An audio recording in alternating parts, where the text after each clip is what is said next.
So first మనం ఈ voltage ఉంది కదా, వోల్టేజ్ యొక్క పాజిటివ్ బ్యాటరీ యొక్క పాజిటివ్కి కనెక్ట్ చేయాలి. Positive then negative.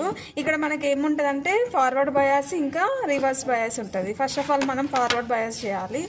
సో దీని యొక్క పాజిటివ్కి,